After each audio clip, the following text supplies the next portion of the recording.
नाज़रीन, हमें ज्वाइन किया है मारूफ मैशदान जनाब डॉक्टर खाकान नजीब साहब ने। बहुत शुक्रिया डॉक्टर साहब, आपने हमें वक्त दिया।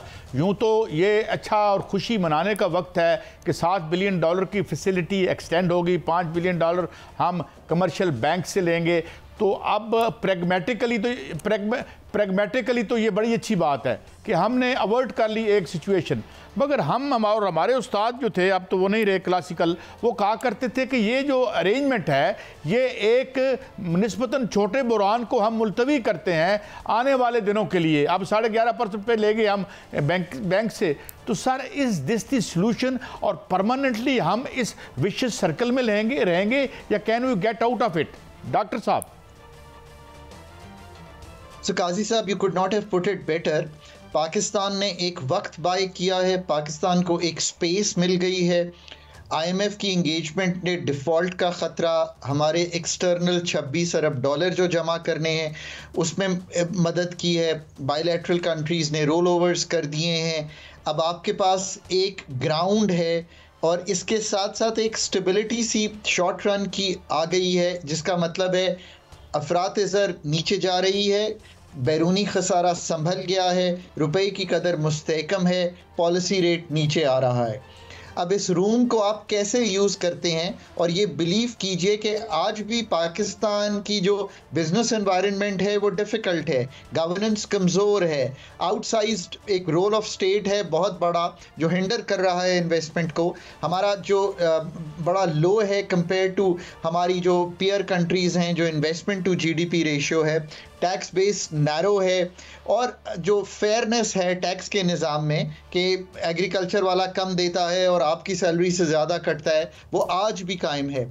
इसका नतीजा ये है कि जो फिस्कल मालियाती खसारा है वो 73 से 7% ऑफ GDP है, जो बहुत हाई है पाकिस्तान जैसे मुल्क के लिए, और हम अपनी स्पेंडिंग नीड्स पूरी नहीं कर पाते। ये बात आपकी बिल्कुल दुरुस्त है। इसके साथ साथ एनर्जी की जो हमारी नीड्स हैं, और एनर्जी का जो सेक्टर है वो शिकार है एक ऐसी गवर्नेंस के निज़ाम का जिसमें पॉलिसी और रेगुलेटरी फेलियर और जो ऑपरेशंस हैं।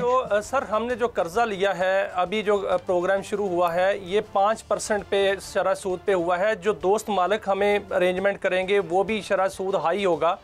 इतने हाई शरह सूद पर कर्जा लेकर और बहुत सी सख्त शराइत से हमने 37 माह इस प्रोग्राम को चलाना है, और ये कहा जा रहा है कि इससे महंगाई का एक नया तूफ़ान जो है वो आएगा और खुदा न खास्ता पाकिस्तान जो है वो थोपिया जैसा बन जाएगा। तो आप क्या समझते हैं कि सर हम 37 माह इस प्रोग्राम को चला सकते हैं मौजूदा हालात के मुताबिक? आपने 2-3 बातें बहुत अहम सामने रखी हैं। एक तो ये है कि पाकिस्तान ने 24 प्रोग्राम एंटर ज़रूर किए हैं IMF के, पर कंप्लीट लॉन्ग टर्म में सिर्फ 13-16 का ही प्रोग्राम किया है। सो आपके ये ख़दशात कि क्या पाकिस्तान ये चैलेंजिंग प्रोग्राम, जिसमें जब क्वार्टरली रिव्यू होगा आपका क्वांटिटेटिव टारगेट्स का, इंडिकेटिव टारगेट्स का, स्ट्रक्चरल बेंचमार्क्स का, तो क्या वो पूरे कर पाएगा? ये बात मुझे इसलिए मालूम है कि 13-16 का प्रोग्राम मैंने पाकिस्तान के लिए एंकर किया है, और उससे पहले हम कभी भी कोई प्रोग्राम, यानी कि हम जाते थे, कुछ किस्तें लेते थे और बाहर आ जाते थे और अपने वादे वहीद भी पूरे नहीं करते थे। It's going to be challenging. पहला चैलेंज तो 30 सितंबर को ही आएगा, जिसमें FPR की अगर शॉर्टफॉल होती है तो हमें नए टैक्सेस का इजरा करना पड़ेगा, या हमें एक्सपेंडिचर्स पे कट लगाना पड़ेगा। यहाँ अगर हम स्मार्टर होंगे तो प्रोविंसेस को कहेंगे कि कुछ पैसे हमें डोल आउट कर दें ताकि हम उस शॉर्टफॉल को पूरा कर सकें। तो ये बात बिल्कुल आपकी दुरुस्त है। ये चैलेंजिंग होगा प्रोग्राम कंप्लीशन, पर अगर प्रोग्राम कंप्लीशन की तरफ जाएगा भी तो उसके साथ एडजॉइनिंग, जब तक जो मैंने आपके सामने इस्लाहात का पैकेज रखा है और इसको एनर्जी सेक्टर को भी ऐड कर लें इसमें, जब तक नहीं करेंगे तो ये एक ट्रेडमिल है IMF की जिस पे हम चढ़े हुए हैं। 24 बार इस ट्रेडमिल पे चढ़े हैं पर पहुंचे कहीं भी नहीं हैं, क्योंकि ना IMF का प्रोग्राम कंप्लीट किया जो उनके साथ एग्री किया था। एक इंटरेस्टिंग बात, एक बड़ी दिलचस्प बात पूछूंगा आपसे, क्या कोई और मुल्क भी है जिसे ये एजाज़ हासिल हो कि उसने इतने प्रोग्राम किए हों और फिर उनमें से बेशतर मुकम्मल ना किए हों, या कम अज़ कम इस हवाले से हम दुनिया में पहले नंबर पर हैं?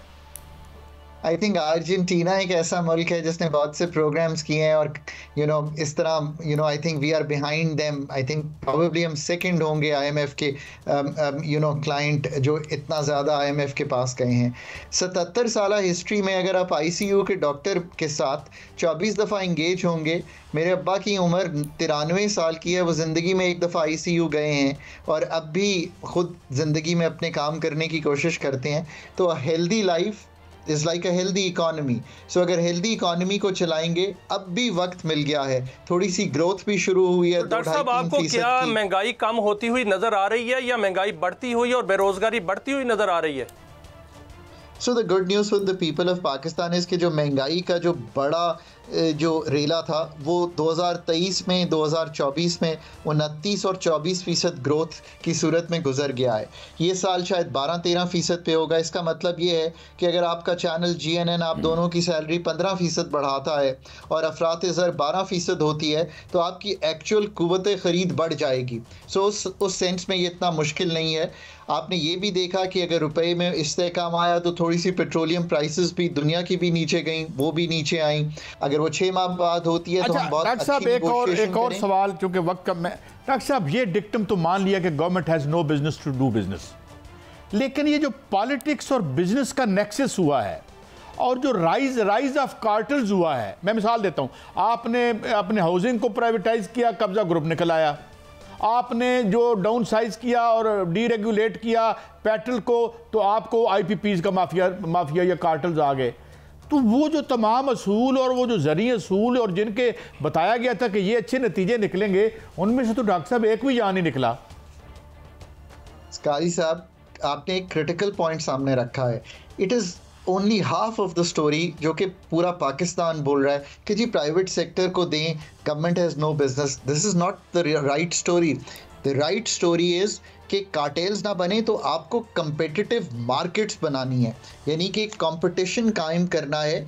जैसे कि आपने कभी भी किसी जगह पे अगर कामयाबी से टेलीकॉम में शायद देखा हो तो कीमतें नीचे ड्राइव हुई, एफिशिएंसी बेहतर हुई और मार्केट में बहुत से ऑपरेटर्स आए। So you are absolutely right. ये कहना ना कि प्राइवेट सेक्टर को काम करने दे, गवर्नमेंट हैज़ नो बिजनेस, ये सही स्टोरी नहीं है।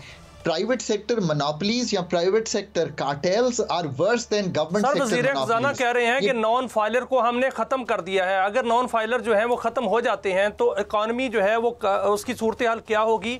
तो सर, क्या कोई नए टैक्सेस लगने जा रहे हैं, टैक्सेस की शरह में इजाफा होने जा रहा है या मज़ीद टैक्सेस जो हैं वो इंट्रोड्यूस कराए जा रहे हैं? मेरे दोस्त, अगर आप और मैं फाइलर हैं तो काजी साहब अगर नॉन फाइलर हैं तो कोई कैटेगरी ही ना हुई ना। अगर काजी साहब कारोबार कर रहे हैं तो उनको भी फाइलर ही होना चाहिए। उनको ये मैं कहूँ कि मुझे और आपसे 1% टैक्स चार्ज करेंगे पर काजी साहब को 4% पे छोड़ दें तो ये कोई गुफ्तगू ना हुई। हो सकता है उनका टैक्स 8% बनता हो। नॉन फाइलर की कैटेगरी, जब मैं टेबल पर मौजूद था काजी साहब फाइनेंस में, तब भी कहता था कि मेरी समझ में नहीं आती, यहाँ आप टैक्स देते हैं, यहाँ आपका टैक्स नहीं बनता, आप टैक्स नेट में नहीं आते, आपकी तनख्वाह 50,000 से कम है या इनकम 50,000 से कम है। ये सारी कैटेगरी को बिल्कुल ख़त्म कर देना चाहिए। रिटेलर को, होलसेलर को, हर इंसान को फ़ाइल करना चाहिए। ये नहीं होना चाहिए कि आप नॉन फाइलर हैं तो मैं 20% GST ले लूँ और फाइलर से 15% ले लूँ। एब्सोल्युटली हमें ये रियलाइज़ करना है। This is the crux.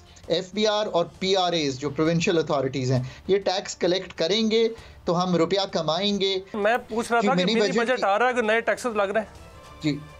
98 billion rupees का शॉर्टफॉल अगस्त में था जो IMF के साथ टारगेट एग्री हुआ है FPR का। अगर 1220 अरब कलेक्शन हो जाती है सितंबर में तो नए टैक्सेस के इजरा की ज़रूरत नहीं होगी।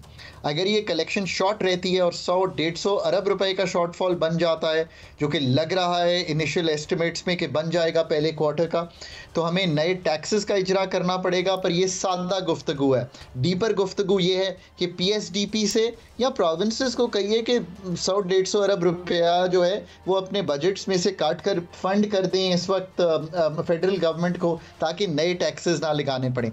That is how you run an IMF programme. You go to the IMF, you give them options. 2 options मैंने आपके सामने रखे हैं, एक तीसरा ऑप्शन भी रख देता हूँ। अपने जो करंट जारी खर्चात हैं उसमें से भी 100-200 अरब निकालना पॉसिबल होगा, सब्सिडीज़ में से पॉसिबल होगा, बहुत सी जगहों से आ सकते हैं।